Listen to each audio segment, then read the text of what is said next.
Support for this podcast comes from Bradford White. Bradford White is a full-line manufacturer of residential and commercial water heaters and boilers. While being manufactured and assembled in the USA by American craftspeople, Bradford White's goal is to deliver high-quality, superior products specifically built for the professional contractor. You can always count on the performance and reliability of our built-to-be-the-best products. Visit bradfordwhite.com to learn more. Shuby. Shuby makes it easy to take your customer service to the next level. Show your clients you care with their full line of extra large, extra durable products made specifically to protect their home or business. Shuby products were made by service professionals for service professionals. None of those cheap, thin shoe covers that tear on the job. Their booties are made tough. They have surface protection products for every floor type to make sure you don't leave behind scuffs or scrapes. And don't forget their coveralls, made with an extra long torso for ease of motion while keeping your uniform clean all day. Let Shuby prevent the hassle of cleanup by preventing the mess in the first place. Put your best foot forward with Shuby today. Visit their website at www.shuby.com or give them a call today and mention coupon code to receive 10% off your next order. Welcome to The Successful Contractor, powered by CertainPath, formerly Success Group International, a show for residential contractors about residential contractors. We chronicle business journeys, share insights, and celebrate successes in this wonderful industry. I'm your host, Bob Houchin. As a reminder, all episodes of The Successful Contractor are available on YouTube as well as your podcast player of choice. And for more information on how CertainPath can put your contracting company on a certain path to success, visit our website, www.mycertainpath.com, or give us a call at 866-299-8505. I'm excited to bring to you an interview with Mike Foraker of Jennings Heating, Plumbing, and Electric in Akron, Ohio. This is a great story about a well-established company that's evolved over its long history. But since becoming a part of the CertainPath family in 2008, Jennings has grown from around $2.5 million in sales to nearing $14 million by the end of 2022. As you'll hear, much of that growth has come by implementing the right systems. However, Mike credits their sustained success to finding and nurturing great people and then trusting and allowing those people to excel. So without further ado, here's Mike Foraker of Jennings Heating, Plumbing, and Electric in Akron, Ohio. I hope you enjoy our conversation and take away another two.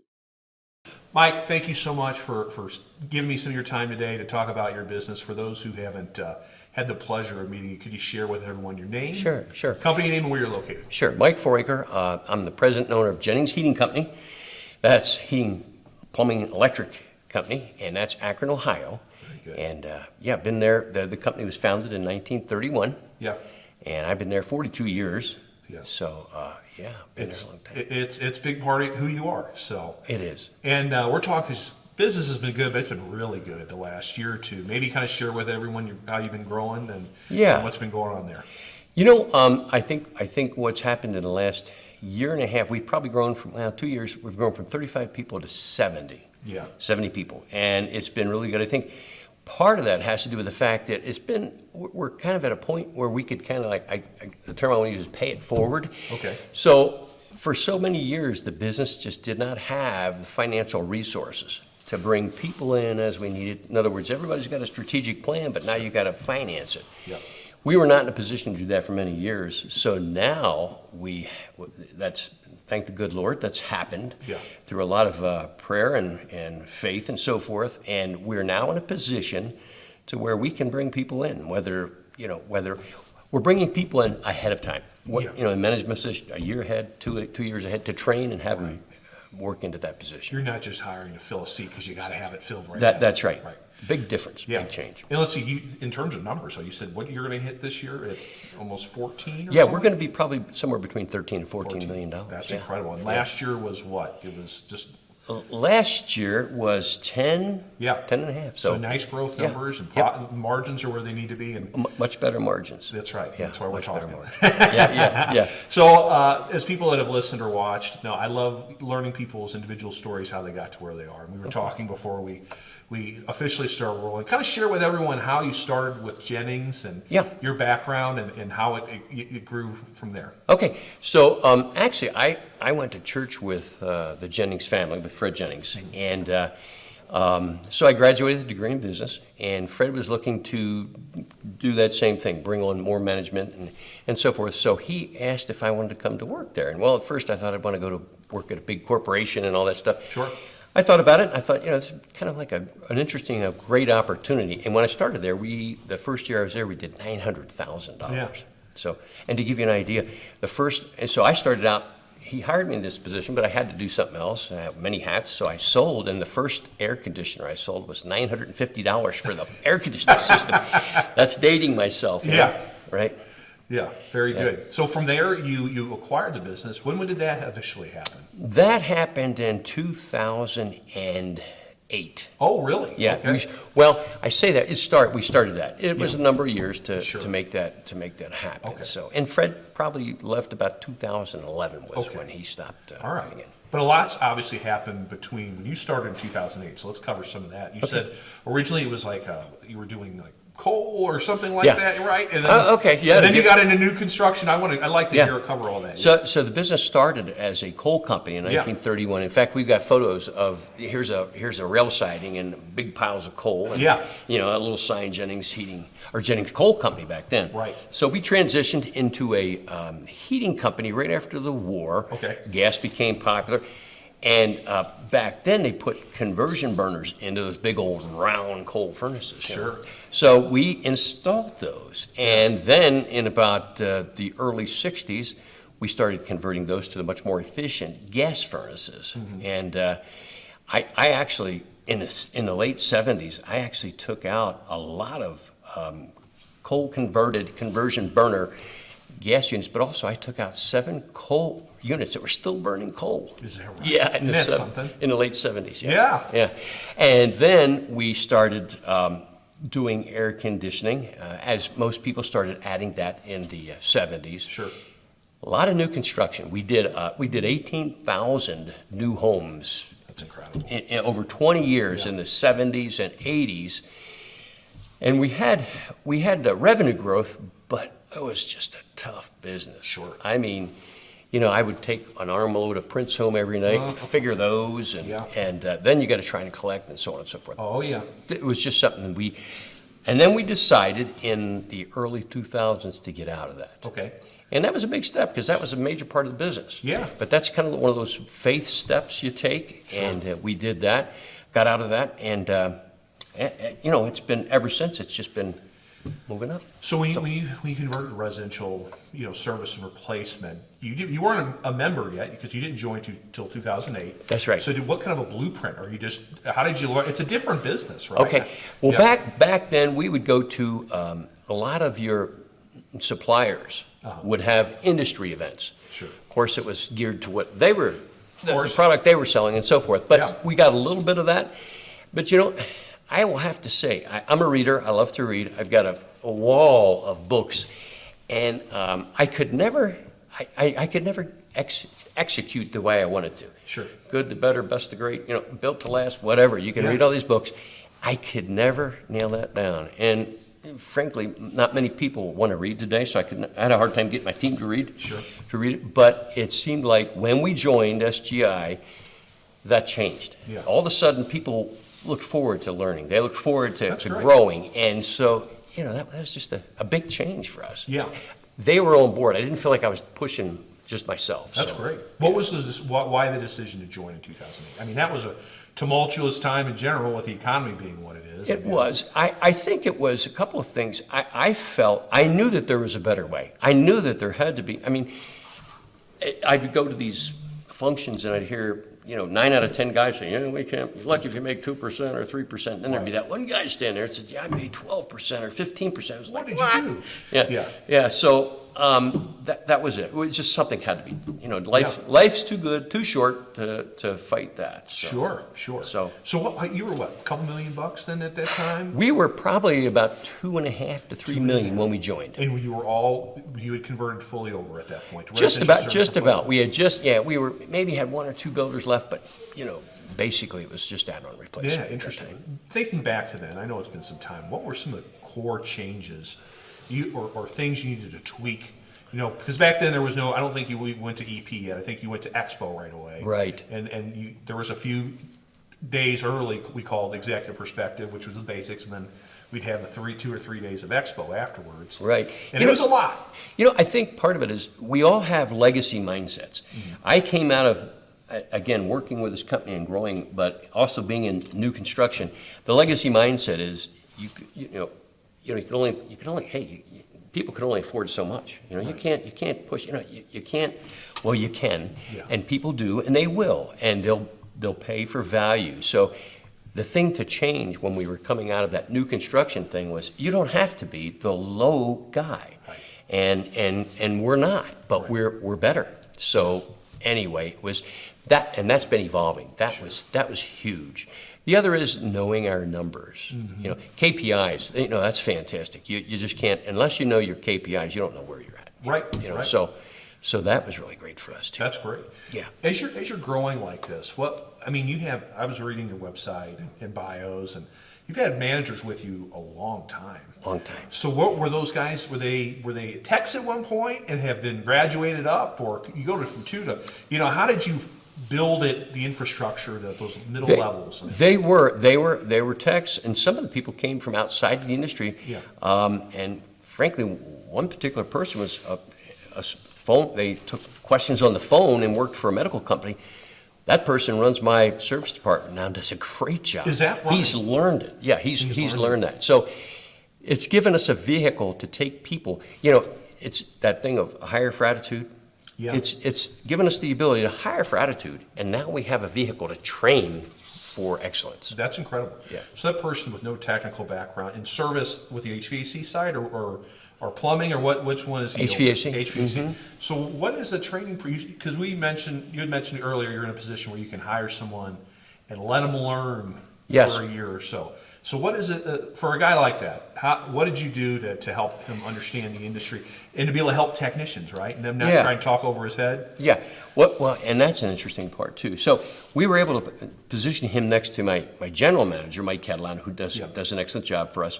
So Mike kind of took him under his wing. Okay. They were seated near each other, so Mike had kind of said, hey, you know, now you want to say this, you want to do that. The question they're asking is this. So he would coach him. Frankly, that position took a year or two, probably 2 or 3. There's just so much to service.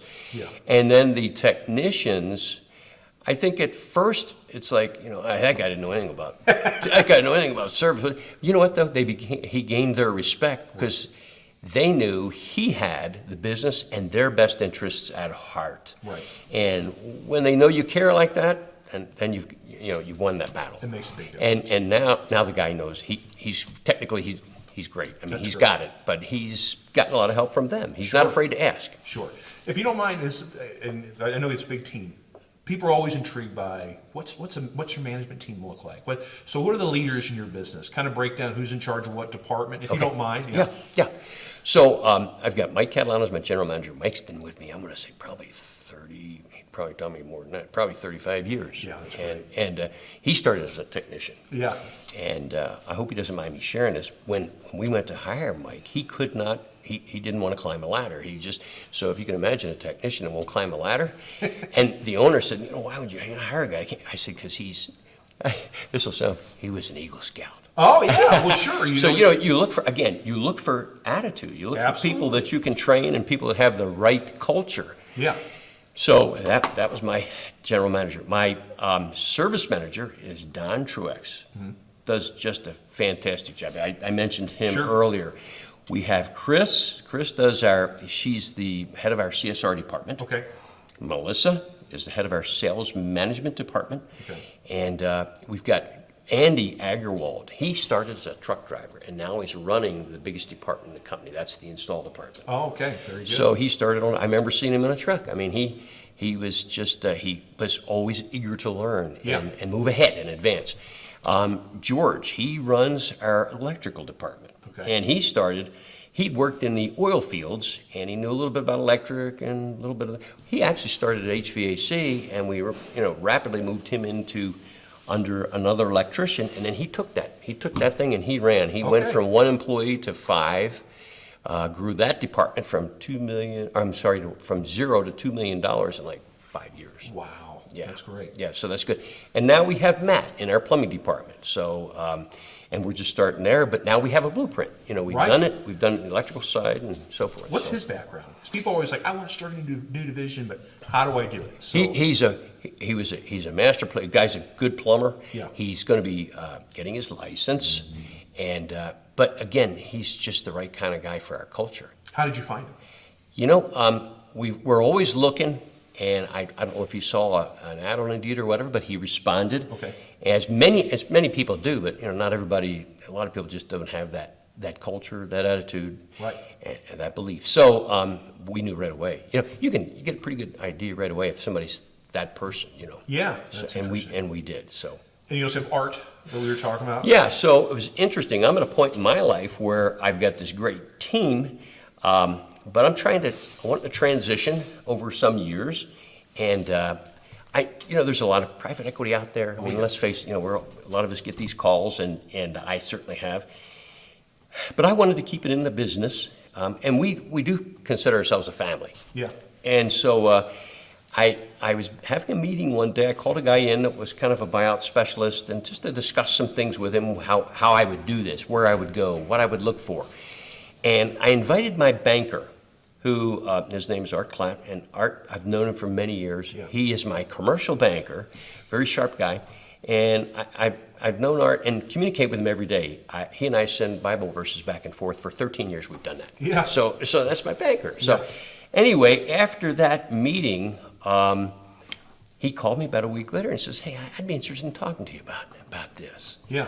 And so we talked, and I thought, I was hoping that would happen, actually. I really did. I'd been praying for the right person for many years to come alongside and want to take this and be keep that same culture that we have there. Yeah. So it was really good. The determination we gave to him was internal revision manager. I read that in a book.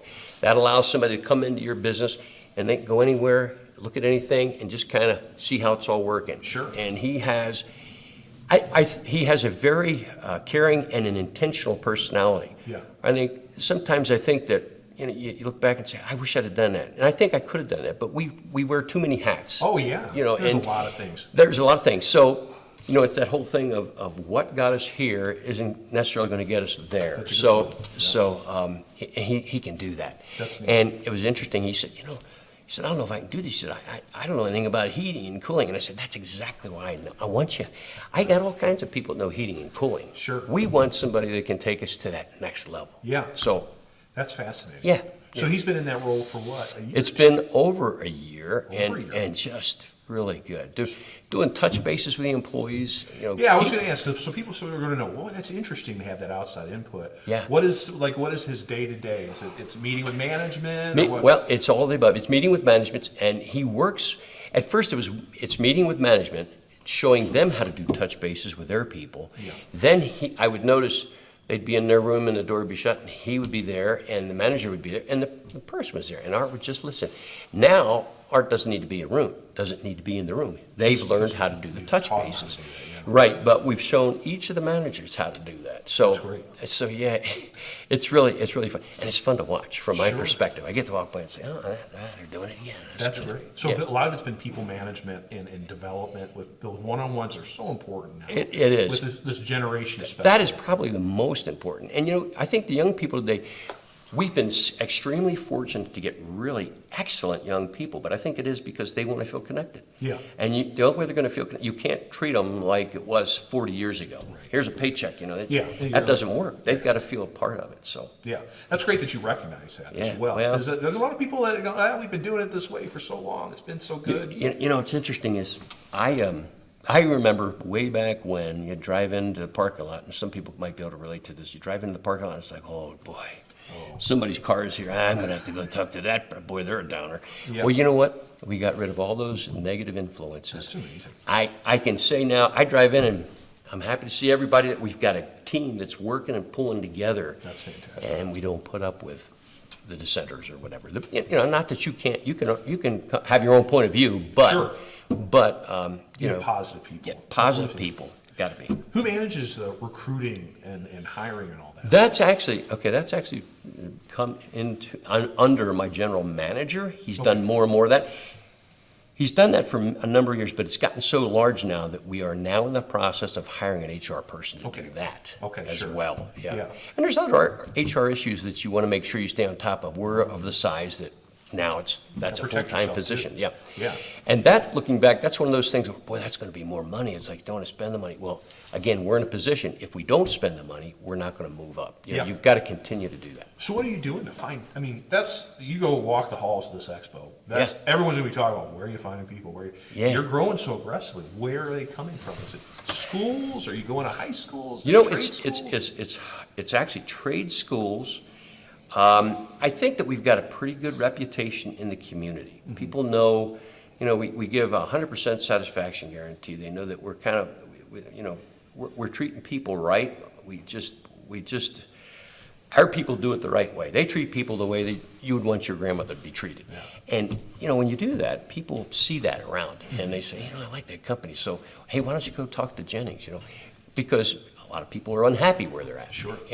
But I will say, a lot of these people don't have an HVAC background. We train them. So, again, the attitude. Yeah. But, and we've hired so many people. I'm working hard to remember their names. If I can't remember their name, I call them Champ. There you go. I understand. Yeah. So of the people you hire, is it a good mix of green versus experience, or do you not hire a lot of experienced guys anymore? No, you know what? We have enough experienced guys. Mostly we hire green guys. Okay. Every once in a while we'll hire, but when you hire experience, they bring other things. Sure. And so we like training them up, doing it our way. Now we've got a guy that goes around and checks jobs afterwards. Every job, he checks to make sure it was done our way. He takes a picture, he videos it, and they talk about it at the Friday meetings. Yeah. They talk about, hey, we need to do it this way. We all have to be on the same page. This is how we do this particular item. So you're talking on installs or installs? What's that position? Is he just a install coordinator or whether he's quality control? Quality control. Yeah. And Steve is the only guy in that business that's been there longer than me. Is that right? Yeah.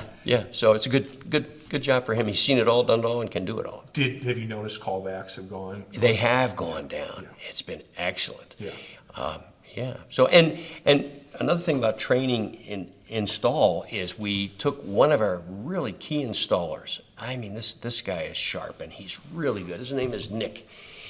And Nick now will work with the new guys, the new teams. Yeah. He'll go in and check them. If he has to spend a day with them, he will, half a day, an hour, here and there. He'll kind of move around with them to bring them up so that everybody's doing it the same way. Interesting. Yeah. So it's all technical, him. That's his. All technical. Okay, so let's say I'm a green technician, right? Okay. And you've got now 3 trades. Yeah. So how do you know? Oh, he might be better in HVAC, or he might be better in plumbing, or is it just where there's a need? Well, you know what? We might try to steer a little bit based on need. Also, based on whether guys can physically handle. Installs a little bit tougher. Sure. So we kind of look at that. But also, if a guy looks like he might want to be a little more technical, we probably put him in service. Yeah. So and we do personnel a disc profile. Oh, you do? On every employee, every install new employee. So we do that, and it's really been helpful. Sure. You know how to communicate with those people. You know why they talk a certain way. That's right. And the guys that are really good communicators and technical, that's who you want in service. Support for this podcast comes from NAVAC. As a technician in today's technology-driven landscape, you know how frustrating it can be when the tools you carry fall short and can't live up to the demands of modern-day HVAC equipment. NAVAC is keenly aware of this and uses that sentiment as the driving force for our innovation and standards for contractor tools. With over 25 years of design, research, and manufacturing for the HVAC industry, NAVAC is proud to introduce the Break-Free Power Tubing Expander. Following in the footsteps of its predecessor, the Break-Free Power Flaring tool, we continue to empower contractors to automate tubing processes that will save time, energy, and ultimately their bottom line. Visit navacglobal.com to learn more. On the HVAC side, on sales, how do you handle sales? Do you do technician sales, or do you have comfort advisors, or what? How are you broken down? We actually do both. We've got 3 comfort advisors, and they're all, within the last year, they're all new. Okay. And they're all doing fantastic. Had a lot of training done with them, and they're doing very well. Their close ratios are coming up. Their margins are better than we've seen in the past from other comfort advisors. We have 2, and actually we have a third now. So I'm going to say 3 technicians that we call them senior techs. We like to call them selling techs. They're senior techs. Yeah. And these guys they have the ability to actually sell on the site. They'll do a load calculation. They're capable of checking static pressure. Yeah. They do all that stuff. So they do what a comfort advisor would do. Right. But their communication skills are off the charts. Sure. Have those guys been with you for a long time, or not so much as really great communicators? You know what? 2 of them have been with us for probably 10 years. One of them about 5. Okay. But they all, and it's funny, they all have different personalities. Oh, is that right? Oh, yeah. But what they do is they connect with the customer. Yeah. And again, with the disc, we not only do disc analysis for them, we do disc training. So they know when they discuss with the customer, hey, I'm talking to an eye. I better, you got to get all the numbers that's out. Right. Yeah. Right. So yeah. So that's been really good too. That's fascinating. Yeah. Just to go back on the new employee stuff. So let's say you hire me. I start, say HVAC. Okay. So what's my experience like? Am I riding along for a certain period, and then with classroom experience or education? What's the breakdown? You're gonna do all of those things. We're actually gonna do you'll do ride-alongs, and we'll take you. It could be used to be a year. We're trying to compress that. We're starting to do a lot more. We'll send them away for a week or 2. Okay. For trainings, and we'll do that based on their particular areas and particular needs. They'll do ride-alongs. We do in-house training. We do video training, and now we've got trying to think the headset. Oh yeah, I know what you're talking about. Yeah, that's great. Yeah, virtual reality, but it's all geared toward. I mean, I walk by and they're going like this, like they're working on a machine. Isn't that something? Yeah, amazing. So within a year, you typically they're up and going. Yep. Okay. Oh yeah. All right. The other thing that's been very helpful is they communicate so well with one another. Okay. They're stuck on a job, they can call Don, and if Don needs help, he'll say, hey, call Andy up, and they can FaceTime or whatever. So Sure. yeah. Sure. So who handles training in your? Is that each manager responsible? No, for that's a good question. So we actually have moved one particular person. His name is Mike Foraker. He is our trainer. So he dispatches.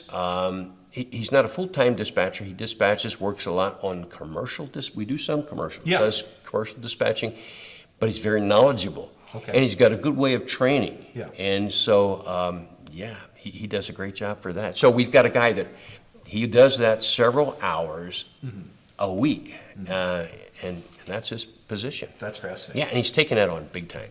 For the service technicians, I mean, at least maybe I'm wrong. You tell me if I'm wrong. The ones that are good, I want to sell. So you got the 3 that sell. Yeah. How did you know they were ready to start selling equipment? What did they have to prove to you? Was it flipping a certain number of leads or selling IAQ? And you're like, okay, I think you can sell equipment. Well, first of all, the first thing I do is no fear. They can't be afraid of talking to people. Yeah. And once that's done, if they say, hey, I'm interested in this, what we want to do is give them the technical ability. Load calculation, give them what they need before they ever start this. We also have a selling system that makes it. I mean, it's right on. It's actually through a program that we use. Okay. It just takes them right through, and they get 4 options. So once they do the load calculation, discuss things with the customer, and find out what their needs are, wants, needs, and desires, or whatever, they'll actually then be able to print this out. We've got printers in the truck. Oh, or they really? can email it right then and there, and they email it to the customer. It automatically comes to me and the sales manager. So, yeah, it's That's very, interesting. very streamlined. Yeah, well, it's Very got to good. be. That's why you guys are going. It's a so much. process. That's right. So who's you talk about KPIs, and they are so important. I think for a lot of people that are new to CertainPath, SGI, or any kind of system, they're like, oh man, this is what I needed to know. What numbers I need to hit. Yes. Who's watching those? Is every manager is at their core? In addition to take care of the people, watching every ticket, every replacement, It's interesting. So every manager gets emailed the KPIs every day. Perfect. So, and they know that we have a weekly meeting. And it's on Wednesdays. Mm-hmm. At Wednesday's meeting, we're going to talk about the KPIs and let's see where you're at. Yeah. And what we need to get there, and if you're there, what we can do better. And a lot of times, what's interesting is we also can find out, hey, if somebody's behind, maybe installs behind, service can lend a hand. They can actually help. We got a few service techs that can help install. Sure. We might do that. So that's good too. That's interesting. Yeah. So you have those Wednesday meetings Yep. with the management team. What I wanted to ask, how much else are you guys communicating? Do you have huddles or anything, or is it just the Wednesday meeting? Or? I like the idea of huddles, but it just seemed like it was very difficult Okay. to get that to happen. Okay. I think that they happen, but not on a daily basis like probably they should. Probably Okay. they There's should. a lot of there's just organic Yep. conversations happening. Yep, that's right. Right. So on Wednesday you talk KPIs. What else do you talk? Okay, so we talk KPIs, we talk strategy, we talk marketing, we talk what's working, we talk the marketplace. What are we seeing out Interesting. there? And we'll even talk a little bit about where the economy, what's happening, what are people feeling? The consumer, how do they feel? Right. And we talk about any new programs that we have coming up. Okay. Talk about vendor issues. Yeah. We just anything's on the table. So, and at the end of the meeting, is there anything else anybody wants to talk about? Yeah. That's great. Yeah. Very good. You said marketing. That's a big thing. I know you've probably been tons of business, or I feel like everyone's busy, but you still got to market. So That's correct. what's effective for you? What's your brand in the marketplace? And what do you guys do on that? I'm finding that, and by the way, I've got a degree in marketing. Yeah. And that degree was like, I get it. it was It's a back different when world. everything was print back then, Oh, yeah, right? yeah. So I know my limitations. We put that in the hands of the professionals, but we still do a lot. I've got a daughter that works. She's got a degree actually in social media, so Facebook and that's a big help. We have some outside firms that help us in actually somebody kind of pulls this all together. It's web design, and we talk about where we went. Stochastic is part of this too. So we talk about what our programs are. We're going to mail these out. These are the zip codes, but these are the areas we're going to spend web dollars, internet dollars. Sure. Pay per click and so forth. So we do a lot of that. But I think one of the things that's helped us is our branding has been so strong. Again, 91 years. Yeah. But also we're still doing some TV and radio. You are. Yeah, and I'm still. That's the one part of it. I'm You still like doing that? Yeah. Sure, So it's fun. I'm keeping that. So, Yeah. so I think you still have to focus on branding. Maybe not as heavy as some of these other things, but you got to have a pretty good presence in the marketplace so people can see and the name. What kind of TV do you do? Is it just like on news channels you're running during news? We do news channels, but a lot of it this year we've gone to the streaming stations. Oh, okay. And yeah. that's actually been very good for us. Is that right? Yeah, That's yeah. interesting. Yeah, so we're doing quite a bit of that. And it's just branding. It's just you. Are you on the commercial, or are you talking about 91 years? Trust? Sometimes it's me. Sometimes I'm not sure which commercial they're going to run. Even what I mean. Yeah. So we keep it rolling. But it'll be me. But a lot of times it's our employees. Okay. Here a technician on the job working on furnace. Installing or servicing generators, whatever. So yeah. Is radio something you said? We do the Cleveland sports stations. Oh, so okay. we do the baseball, we do football, basketball. So we'll do those items too, and that's been good for us. And now, and it's all branding. Are you? It's all branding. No tune-ups. You're not promoting tune-ups. No. Interesting. It's all Okay. branding. The tune-ups we do, the more granular stuff, I guess, or tune-ups, whatever. That's actually done through the web, the internet. Okay. Pay-per-click. Oh, yeah, yeah. Yeah. So with Stochastic, they also do this. too. Yeah, absolutely. Right.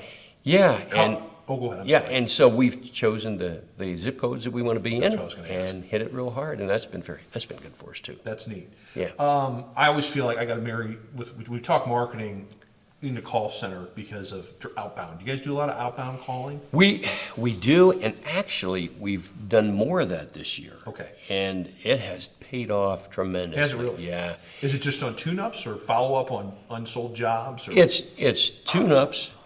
Actually, the management team does more of the follow-ups okay. on sold jobs. Yeah. But, they actually will call out to, like, for instance, maintenance agreements that we have. We're at about 3,700 maintenance agreements. Wow. A lot of times, it's hard to get a hold of those people, so Sure. that's their position. They have to call and make that contact. Yeah. And that has kind of flattened out our ups and downs in Yeah. service anyway. Oh, yeah. Tremendously. I mean, before we always thought it could help, but I mean, it has really taken the load. The seasonality Yes, has died off. it has. How about now that you've got these, you've got electrical and plumbing, and you've got this, 3,700 club members? Yes. Is it one club for all three trades now, or how? We're working on that. You're working on that. Yeah, that's probably going to be an option for us. Okay. That we're looking at doing that as an option. Okay. So, yeah. Oh, go ahead. Yeah, so we've started to do that with the electrical. Yeah. And we'll probably do the same thing with plumbing. And then at some point in time, we'll put them all together.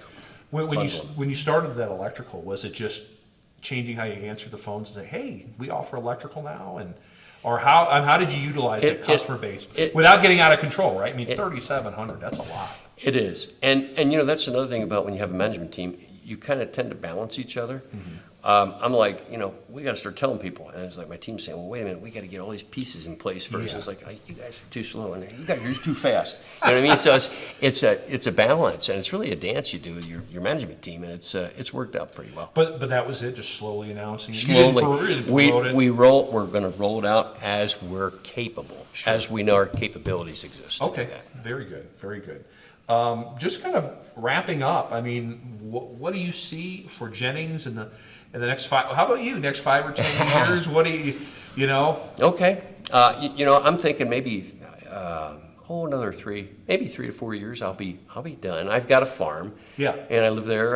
My wife and I I've got a daughter and her husband and grandkids live there, and man, we're just loving it down there. So that's what I'm looking forward to. Yeah. Maybe being involved in some community events and stuff like that. But as far as Jennings Heating, I'm realizing, the sky's the limit. As long as you're willing to put the time in, as long as you've got the team, I would say there's a reason so many of these private equities and stuff want these businesses. Oh, yeah. This is a gold mine, because you can take a product and you can have it made in Mexico or China or whatever, but when it comes to service, it's done here. Right. You can't offshore that. Right.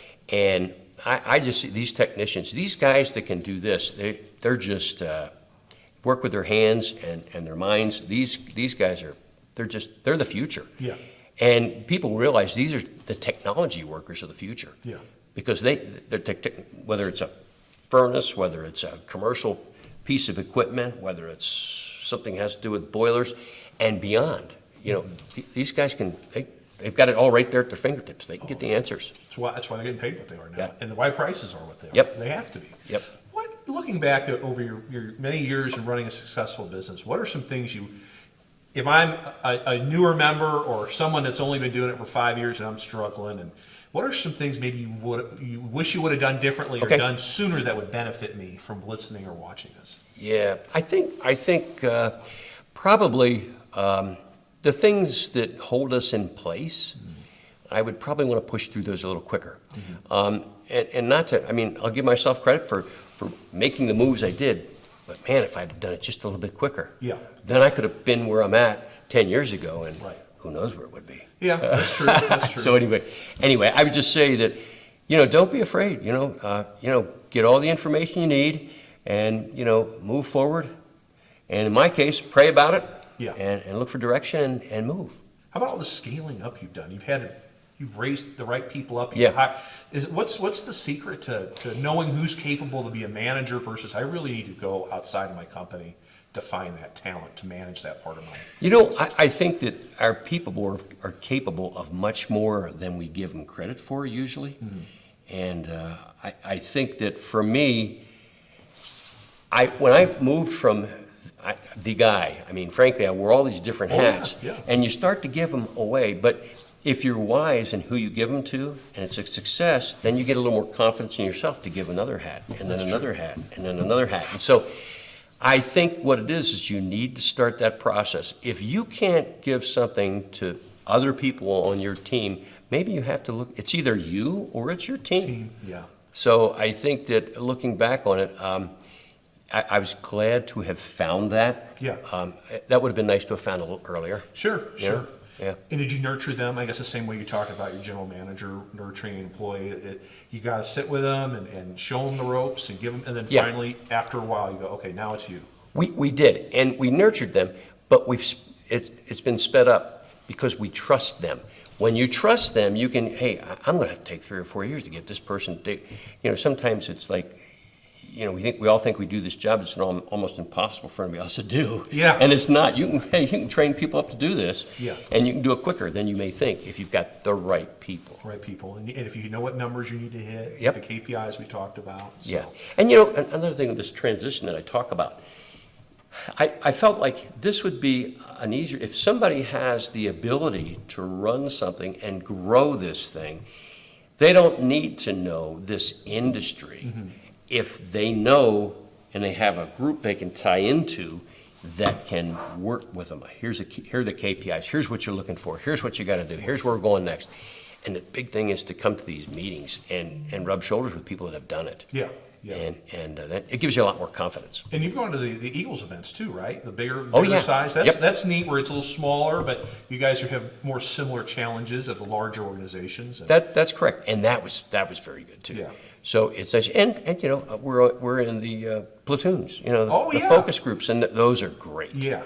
And we do the same thing. We share numbers as far as our KPIs, and we encourage each other, and also try to determine, hey, what is it that this particular company might need to help them, and then we might put them in touch with our people, or maybe I've got somebody on my side that needs to learn a little more about what this company's doing. So to do that is just great. That's neat. So looking back of, how many years has this been? 42 years. 42 years. Yeah. What does it feel like? I mean, thinking back of where you started, to where you are now, what pops in your mind? I mean, it's pretty remarkable.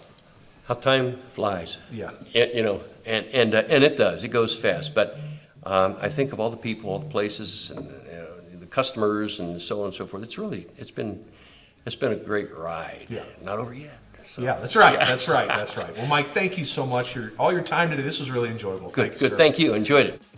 That's Mike Foraker of Jennings Heating, Plumbing, and Electric in Akron, Ohio. I hope you've enjoyed today's show. If so, please like and subscribe on YouTube. If you're on your favorite podcast player, please leave us a 5-star review. The 2 seconds you take to leave that review will help other success-minded contractors like you find us and hopefully get a little bit better, which elevates our entire industry. And please join me for future episodes. This has been The Successful Contractor, powered by CertainPath. Support for this podcast comes from Pulse-M. Pulse-M is the #1 review generation platform built for home services. The majority of CertainPath members use Pulse-M for Google reviews, customer communication through text messaging, and much more. To quote Bubba Thurman of Baker Brothers, "I can't say enough good things about Pulse-M. They match our core values and they do an unbelievable job." For more information, please visit pulsem.me. And Customer Lobby. Customer Lobby is a new member of the CertainPath Partner Network. Did you know it costs 5 times more to get a new customer than it does to retain an existing one? Customer Lobby gets you more repeat business by automatically sending postcards and emails to your customers at exactly the right time. Customer Lobby is the best way for CertainPath contractors to increase revenue and make sure their customers are coming back again and again.